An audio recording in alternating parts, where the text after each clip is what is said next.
Bismillahirrahmanirrahim. Assalamualaikum warahmatullahi wabarakatuh.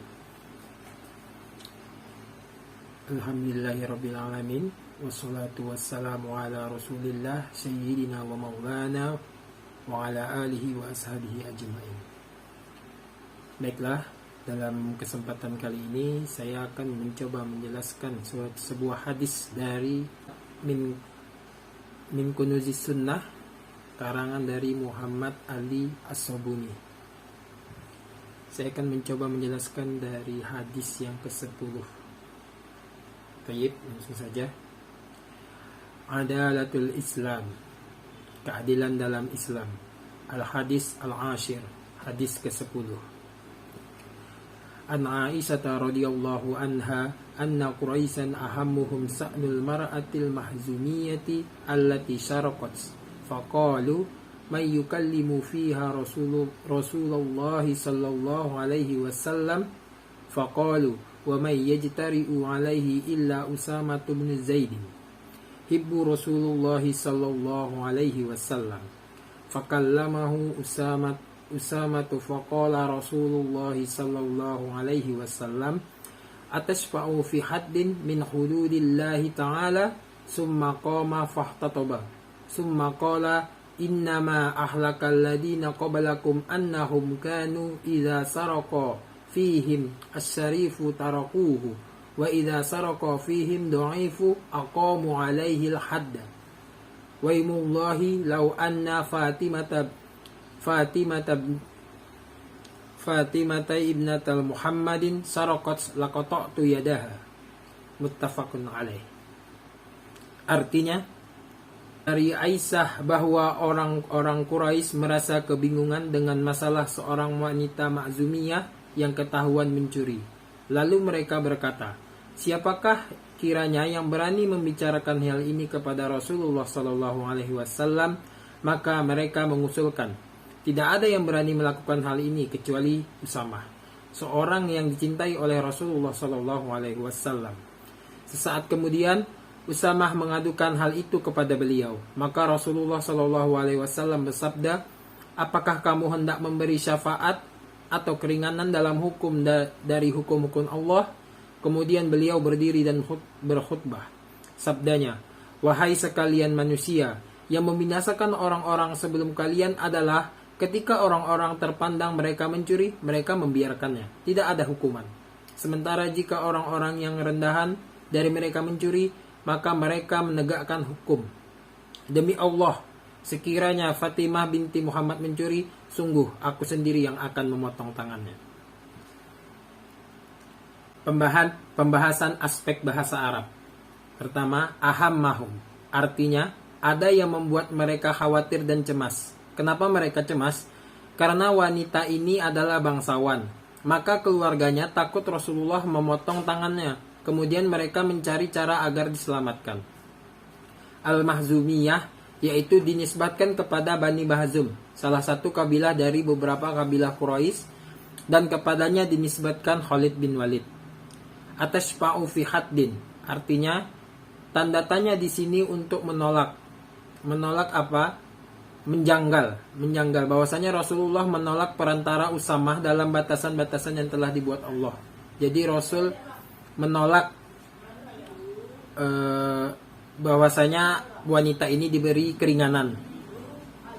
Sarif, as-sarif artinya seseorang yang tinggi dan terpandang, atau bisa dikatakan sekelompok bangsawan.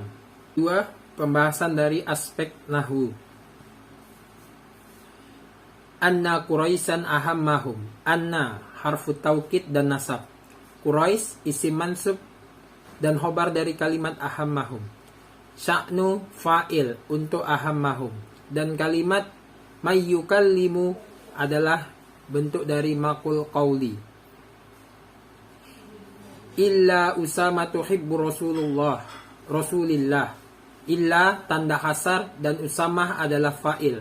Dan hibbu adalah badal dari Usamah. Dan menjadi mudhaf. Dan Rasulillah adalah mudhafin ilaih. Dan Rasulullah adalah mudhafin ilaih. Al-abhasul balaghiyah, pembahasan aspek balaghah. Yang pertama, anna Quraisyan ahammahum. Ya, ini adalah bentuk dari majas dengan menghapus, dan asal kalimatnya adalah mayyalim fi sya'ni raf'il haddi anha, maka dihapus kalimat ini untuk menyingkat. Jadi gunanya majas ini adalah untuk menyingkat. Yang kedua, atashfa'u fi haddin. Kalimat insya'iyah dan pertanyaan tujuannya peringatan bagi yang membuat itu. Tarakuhu, di dalamnya majas yang dihapus, meninggalkan keadilan peraturannya dengan dalil aqamu alaihal haddi. Di antara lafaz taraku dan aqamu palsu. Yang terakhir, waimullahi law anna Fatimah, yaitu kalimat khobariyah. Pertama ini menjelaskan bahwasanya Rasulullah menganggap semua itu sama, baik yang kaya, yang miskin, yang lemah, yang besar, yang kecil, semua sama di mata Rasulullah. Tidak ada pembedaan mau bangsawan maupun kaum-kaum kecil. Semua sama di mata Rasulullah sebagai status kehormatannya. Itu Rasulullah datang kepada mereka untuk menegakkan pemahaman bahwasanya yang kaum bangsawan tidak perlu dihukum dan kaum lemah itu harus dihukum. Maka Rasulullah tidak suka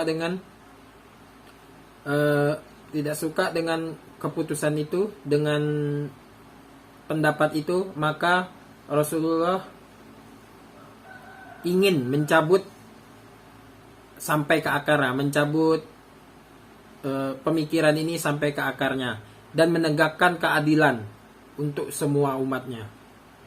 Bagian kedua ini menjelaskan, yang pertama ada mengisahkan seorang wanita dari bangsawan Quraisy yang mencuri, dan Rasulullah dan mereka takut bahwasanya wanita ini akan dihukum. Maka mereka melapor kepada Rasulullah untuk supaya memberikan mereka keringanan, memberikan wanita ini keringanan, dan supaya tidak dijatuhkan hukuman kepadanya. Jadi mereka berpikir untuk mengirimkan satu utusan, yaitu Usamah, kepada Rasulullah. Kenapa dipilih Usamah? Karena Usamah ini adalah orang yang dicintai oleh Rasulullah. Maka itu mereka kiranya berpendapat bahwasanya apabila Usamah ini menyatakan kepada Rasulullah, hukuman itu akan diringankan. Ketika Usamah menyampaikan kepada Rasulullah, wajahnya memerah. Dan dia berkata kepada Usamah, haruskah saya bersyafaat untuk salah satu batasan Tuhan? Kemudian dia berdiri berkhutbah dan menjelaskan kepada orang-orang, menjelaskan bahwasanya kehancuran orang-orang dahulu adalah karena meringankan hukuman kepada bangsawan dan tetap menghukum rakyat-rakyat kecil. Selanjutnya menjelaskan, Islam adalah agama kebenaran, keadilan dan persamaan. Tidak ada prinsip zalim dalam Islam. Tidak ada prinsip perbedaan antar manusia, mau ras ataupun yang lainnya. Sedangkan prinsip jahiliyah adalah pembagian manusia ke dalam golong-golongan, menjadi tuan dan budak, menjadi mulia dan lemah, menjadi luhur dan hamba.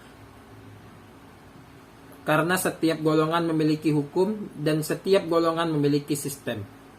Islam datang dan menghancurkan sistem yang tidak adil ini. Maka dari itu Rasul marah dengan permintaan dari Usamah ini, dan dia mengatakan bahwasanya, demi Allah, walaupun Fatimah yang mencuri anakku sendiri, maka akan tetap kupotong tangannya. Fatimah ini adalah putri Rasulullah yang dibesarkannya sendiri, dan apabila dia melakukan kesalahan seperti mencuri, maka akan tetap didirikan hukum Allah, yaitu dengan memotong tangannya. Itulah gambaran dari keadilan dalam Islam. Tidak ada perbedaan, baik yang bangsawan, baik yang kaya, baik yang miskin, baik yang besar maupun yang kecil, tidak ada perbedaan. Yang ada membedakan hanya ketakwaan. Terima kasih. Mungkin hanya ini yang dapat saya sampaikan. Lebih dan kurangnya mohon maaf. Wabillahi taufiq wa hidayah. Wassalamualaikum warahmatullahi wabarakatuh.